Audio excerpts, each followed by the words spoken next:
Partons aujourd'hui dans une ville qui pourrait sortir d'un film de science-fiction. Astana. Comme le nom l'indique dans la langue locale, Astana veut dire capitale. Ce n'est que depuis 1997 que le gouvernement kazakh lui a confié ce destin. Cette ville ne ressemble en rien à ce qu'on pourrait imaginer de ce pays. À Astana, au sud de la rivière Ishim, aucun bâtiment n'a plus de 20 ans, ce qui lui confère sa place dans le palmarès des villes les plus récentes du monde. Jeune et dynamique, elle accueille depuis ses premiers pas les projets architecturaux les plus futuristes. Ces sublimes gratte-ciel peuvent rendre certaines villes occidentales jalouses. Le projet de la ville a été élaboré par des architectes renommés tels que le japonais Kisho Kurosawa ou l'italien Manfredi Nicoletti. Le territoire du Kazakhstan est 5 fois plus grand que la France. Pays de vastes steppes, il n'est peuplé que de 18 millions d'habitants. L'extrême ouest du pays n'est généralement pas considéré comme faisant géographiquement partie de l'Asie centrale, mais de l'Europe. Situé ainsi sur 2 continents, il a eu une longue histoire que nous découvrons au Musée national.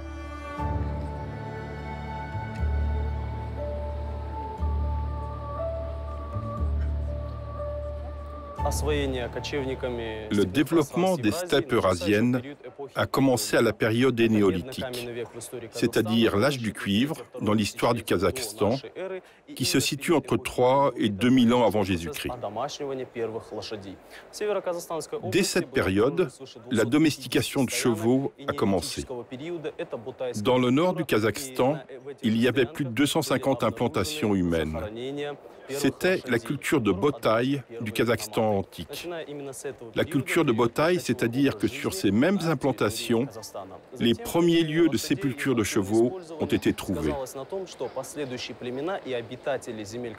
Depuis cette période, le mode de vie nomade a commencé sur le territoire du Kazakhstan.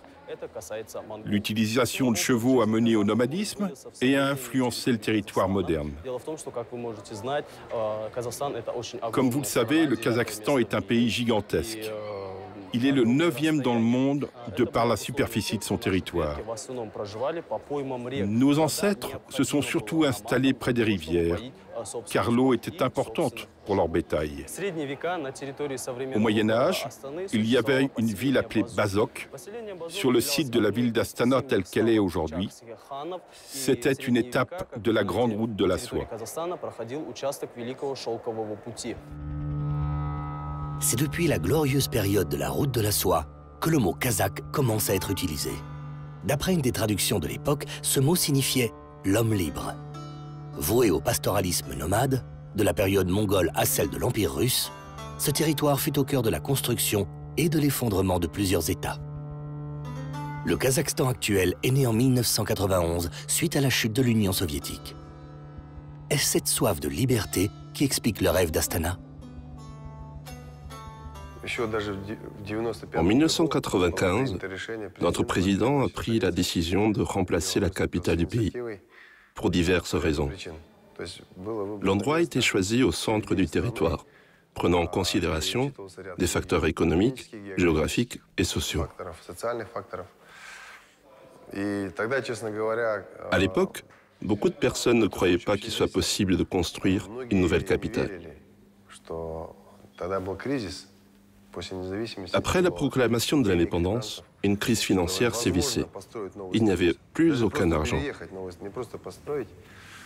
Le président a réussi à convaincre tout le monde.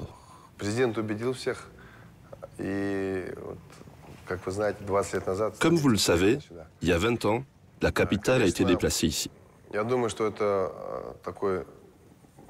Je pense que c'est un projet national très fort, un des symboles d'indépendance qui a donné une forte impulsion pour la modernisation et le développement d'un Kazakhstan puissant.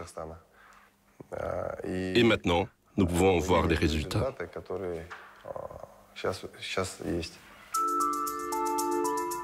Le résultat est manifeste. Astana est aujourd'hui un des terrains de jeu des architectes les plus renommés. le style architectural de la ville conjugue harmonieusement traditions orientales, audace technique et larges avenues arborées et piétonnes.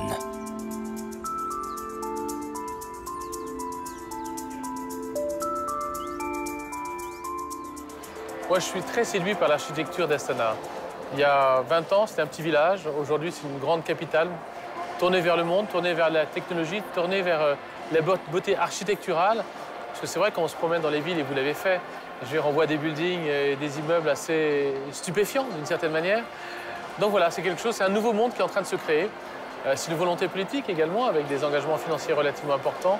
Mais on a l'impression d'être dans une ville du XXIe siècle, qui est posée comme ça sur la grande steppe d'Asie centrale, où jusqu'il y a encore quelques années circulaient des grands troupeaux de chevaux, où les grands migrateurs, les grands envahisseurs passaient, etc.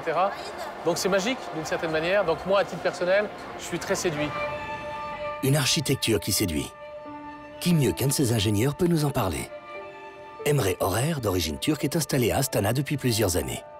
Il a été l'un des acteurs clés de la construction de l'exposition universelle qui a eu lieu à Astana en 2017 sur le thème de l'énergie du futur. Si l'expo est l'émeraude, la sphère est le joyau de l'architecture unique de cette ville. Avec ses 178 hectares, l'expo est indéniablement un grand événement pour Astana. Ici, nous nous trouvons au cœur. La sphère d'Astana est la plus grande sphère au monde, avec 80 mètres de diamètre et 40 mètres de largeur.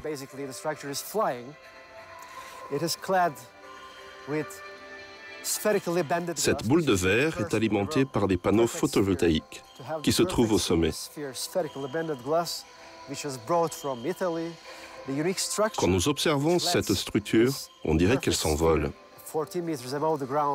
Cependant, elle a été conçue pour être tout à fait stable,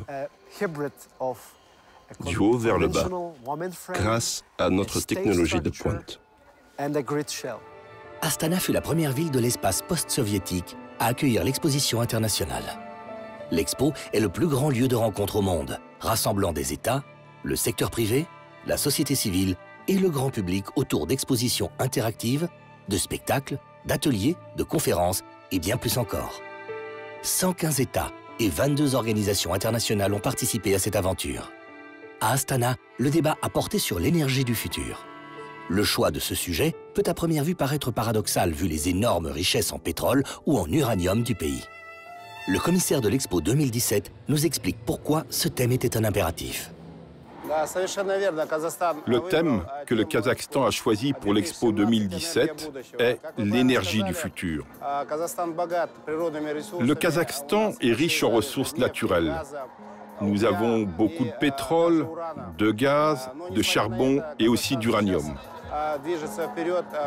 Malgré cela, le Kazakhstan se dirige vers des technologies vertes, l'énergie verte. Nous avons développé un programme de transition jusqu'en 2050. Ce plan est de remplacer 50% de la production d'énergie actuelle par des énergies renouvelables. C'est un grand programme qui sera engagé dans toutes les branches d'activité. Nous avons donc invité les pays pour voir comment le secteur d'énergie évolue et quelles sont les nouvelles technologies utilisées dans ce secteur. L'exposition nous a donné la chance de voir comment les différents pays progressent dans cette direction aujourd'hui et ce qui pourrait arriver dans l'avenir. C'est pourquoi le sujet était l'énergie du futur. Cette thématique a été proposée par notre président et bien entendu soutenue par la communauté internationale.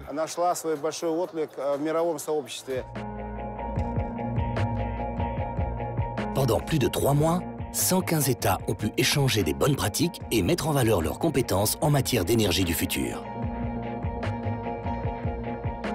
La France a bien entendu mis en valeur ses atouts en y envoyant ses entreprises les plus innovantes. La France est présente à l'exposition internationale d'Astana comme elle est présente à toutes les grandes expositions universelles ou internationales.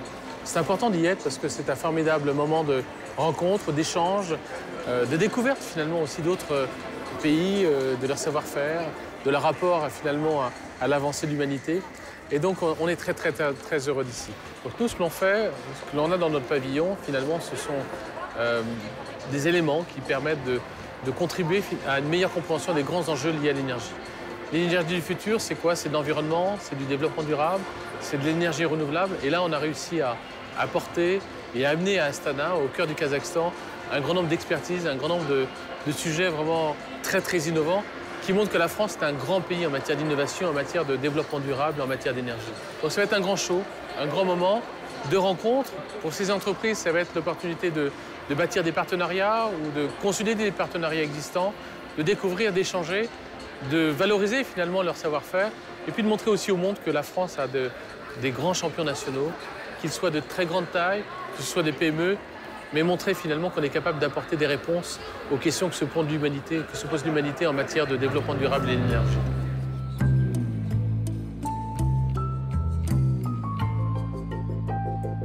Aujourd'hui, nous sommes en train de développer tout un programme de mobilité. La mobilité, elle va s'appuyer sur des voitures encore plus économiques, encore plus performantes, sur des voitures électriques, sur des voitures hybrides, mais également, vous le voyez un peu plus loin derrière moi, sur des trottinettes électriques, sur des vélos à assistance électrique, sur des scooters électriques. Donc c'est l'ensemble de ces produits liés à la mobilité que nous présentons ici sur ce stand. Les Kazakhs sont fiers de leur capitale. Ici, tout est bluffant. Le passionné des temps révolus des nomades trouvera son intérêt au même titre que l'inconditionnel des nouvelles technologies. Selon les architectes les plus avant-gardistes, ce n'est que le début d'un projet d'envergure qui, dans un avenir proche, permettra à cette jeune capitale de devenir la plus belle ville du monde. Et quoi de plus futuriste aussi que d'envisager de la doter déjà d'énergie plus propre.